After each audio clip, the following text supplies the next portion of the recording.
Hello, I am Jordan, and I'm going to be doing a tag today. Now, I have been tagged by a number of people in a number of different tags, and I have fallen behind on that, unfortunately, and I really enjoy watching tags, and I usually really enjoy doing them. So I apologize to those of you who have tagged me and I haven't yet gotten to it. I will try to get to all of them, but I was recently tagged in this particular one, and it's a nice, fun, easy tag, and I'm a lazy bastard, so I decided to do this one first. And I remember when it was kind of making the rounds a while ago, and I really enjoyed watching various people do it. And now, quite a bit later, I'm getting tagged by Micah Cummins, who is a booktuber that I am newly aware of because he commented, I believe, in one of my videos. I think he's been around for a little while, but certainly go check out his channel if you're not aware of it. He's got some really, really interesting things to say, and he's just got a great, approachable, very kind demeanor. I think he has joined the ranks of the many booktubers who are contenders for the nicest person in the world. So certainly go check out his channel. And it's the Get to Know Me in 25 Questions tag. I saw, like I said, various people do it a while back. I guess the tag was created by Maza Book Tuber. And I'm going to get right into it because it's 25 questions, and generally I start to become increasingly inarticulate the longer a video goes. So we'll try to get through this fairly quickly. Question one is, what's your channel about? It's about books. I try to keep it very much about books. I avoid talking too much about uh, personal things, although that sounds a little silly because I think I tend to also bare my soul in some ways, in ways that I kind of tend to regret a lot of the time. But yeah, it's about books. That's at least the intention, and that's what I try to keep it focused on. Two is, how old are you? I am 31. Three is, what's your relationship status? I'm single. Four is, did you go to college / occupation? I did go to college. I spent 2 years studying art history, and then I switched majors, and my degree ended up being in philosophy. And as far as occupation, I am a instructional assistant at a middle school. Five is, where are you from and where do you live? I was born in South Dakota, a little tiny town called Chamberlain, South Dakota. It's a beautiful place. It's a beautiful state. I moved to Oregon when I was 7. I grew up in Bend, Oregon, and I've lived in Portland, Oregon for about 12 years now. 6 is, looking back, what would you have told your 10-year-old self? I think, as at most points in my life, my 10-year-old self took himself far too seriously. So I think I would just say, lighten up. It's okay to be a kid. There's a lot you don't know. The world is much, much bigger than you could possibly imagine. So, cool it. I think I'd say something to that effect. 8 is, what's your favorite holiday? That's easily Christmas. Not only my favorite holiday, but my favorite time of the year. It's just a wonderful, beautiful time. Ever since I was a kid, I just really, really enjoyed Christmas. 9 is, you have no budget. What is your dream vacation? One thing I've discovered about myself in the last couple of years is that I like the idea of traveling. I don't actually usually like traveling when I'm doing it. But I would say that someday I would really like to do like a cathedral tour of Europe and see some of those cathedrals. That would just be stunning. I've never been to Europe, and I just think that would be a lot of fun. I wouldn't go the super hip, cool guy hitchhiking across Europe thing. That sounds intensely uncomfortable and unpleasant. So I would certainly pamper myself. But yeah, I would love to see the cathedrals throughout Europe, and even just the architecture throughout Europe. It just seems to me to be beautiful looking at it through pictures. Number 10 is, name your biggest pet peeves. Most of them come down to driving. I'm a very irritable person, unfortunately. It's something I try to work on. In driving, I just lose my shit when someone doesn't use their turn signal to an unreasonable degree. But they are there for a reason. Use your turn signal, please. I also really, really get upset when someone is tailgating me, following me too close. That just brings out the worst in me. It's also, I think that one's a little more justified. That's just unsafe behavior, and you shouldn't do it if you do. Be aware of your following distance, please. But also, I'm just, like I said, I'm a very irritable person. It's unpleasant. Like, sometimes just the sound of certain people's voices really bugs me, and I hate that about myself, but it's true. So I have many pet peeves, unfortunately, but I'm working on it. Oh, I skipped one. 7 was tell us about your family. Not a whole much to tell. Not a whole lot to tell. I have a brother and a sister. My parents are divorced, and both of them remarried. So I also have a stepmother and a stepfather. And I'm pretty close to my family, especially my mother's side. Going back to number 11, what book changed your life? I think I'm going to have to go with King Lear by Shakespeare, of course. I read that at a point when I don't know. I just really needed to read that. I think at that point, of course, as with all of Shakespeare's best stuff, I think it has vast amounts of new things to say, depending on where you're coming at it from, and where you are in your life when you read it.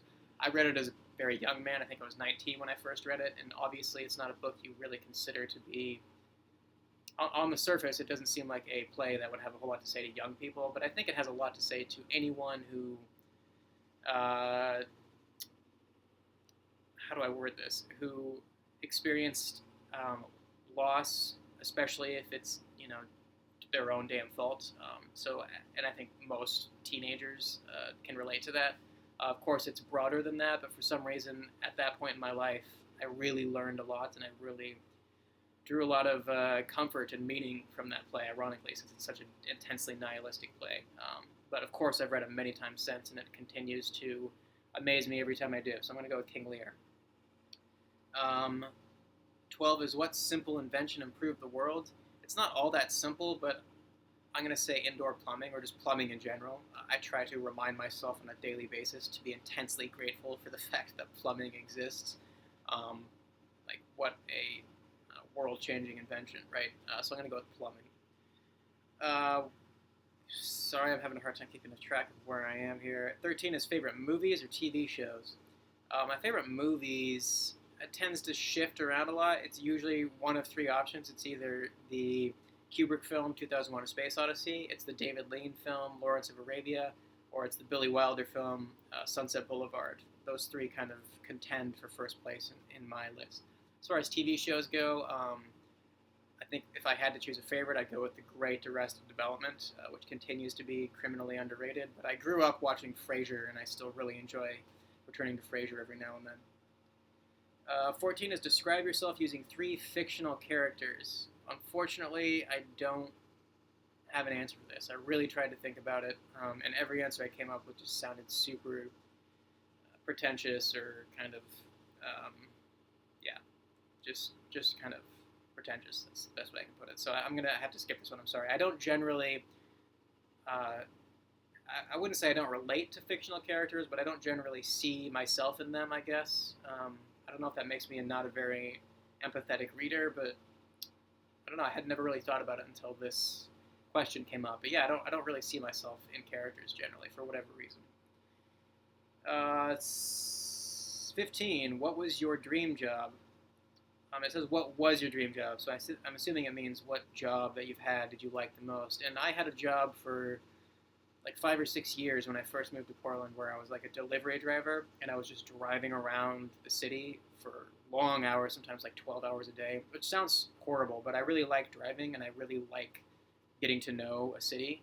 So I actually loved that job. It paid horribly, so it's not something I could ever do now, but at the time it was perfect for me. And yeah, that was certainly my dream job. The best job I've had so far, looking at it from a certain angle anyways. 16, if magic were real, what spell would you learn first? Probably something to make myself invisible. I am a pretty self-conscious person, and there are many situations in which I wish I could kind of fade into the background, so I think I'd go with invisibility there. 17 is share a favorite childhood memory. I remember when I was a kid, in middle school, in elementary school mostly, during the summertime, my brother and I would hang out at home, and we had a kind of a ritual where a couple times a week we would ride our bikes down to Barnes and Noble or the library and hang out there for a while, and then we would ride over to Blockbuster back when movie rentals were still like a huge part of American culture, when we would rent a movie and watch it that night. Just really good summer memories. Uh, 19 is, no, excuse me, 18. What is your favorite social media platform and why? YouTube is the only one I use, and I have mixed feelings about it, but it has been a game changer for me. So, of course, I'm going to have to say YouTube, specifically BookTube, of course. 19 is, if you could pick any book character, who would you spend the day with? I have two choices here. The first one is Beatrice from Much Ado About Nothing, the Shakespeare play, who is just a endlessly entertaining, fun, witty, just a beautiful character who I would love to spend some time with. I think she would certainly dance circles around me with her intelligence and her wit, but it would be endlessly entertaining. And the other option is also another Shakespeare character, and that's Bottom from Midsummer Night's Dream, who is, off the top of my head, the most likable and good-hearted of all of Shakespeare's characters. There's not a whole lot of good-hearted characters within Shakespeare, but he is certainly one. I just love his simplicity and his resilience. The fact that what's happening to him is actually technically kind of, it's absurd and funny, but it's also kind of horrific. It amounts to mutilation, and he takes it so well and with such kind of folksy grace that I find him just a very admirable and fun and inspiring character. So Bottom and Beatrice are my two options for that. 20 is, what's your spirit animal? I'm going to say the naked mole rat. And 21 is, what old person thing do you do? I'm going to have to echo what Micah said. I have a lot of old person qualities, I think. I love my routine. I don't like children. I am irritable. I spend a lot of time sitting around reading, drinking coffee, sometimes tea. I think I have quite a few old person qualities. I couldn't really pin down just one. And 22 is, do you have a hidden talent? Not really, no. I used to play the guitar. I used to play the piano. I let both of those things go. Unfortunately, I have no hidden talents. 23 is, where do you see yourself in 5 years? Well, my plan is to become a teacher. I'm working on that now. So hopefully in 5 years I will be a teacher. Hopefully high school social studies. That's my plan now, but we'll see how it goes. 24 is, share an item and tell us about its significance. I'm going to go with this. This is a tennis ball. I had a dog growing up named Sally. She was a pit bull, and she was my best friend for most of my childhood and for my early adulthood, and she died about 10 years ago, and I've kept this ever since. This was her tennis ball, so I really like having this nearby. I keep it on my bookshelf right here, on my Shakespeare shelf. 25 is, tag some people. I'm going to tag 2 people. I don't believe either one of them have done this tag. I might be wrong about that. I apologize in advance if I am. I'm going to tag the great David Wiley, who is a wonderful booktuber. You should certainly check out his channel if you haven't. And likewise with my other person, and that's MJ at Reading This Life, who has a great channel. She just recently reached 500 subscribers, just like me, which is fantastic. And she's plugged my channel on her channel at least once before, so I figured I'd tag her. I'm not sure, it seems like she doesn't do tags that often, but if you're watching and you want to do it, please do, and that goes for anyone else who is watching this as well, of course. I would love to see everyone's answers to this. That's all I got. Thank you for watching, and have a good day.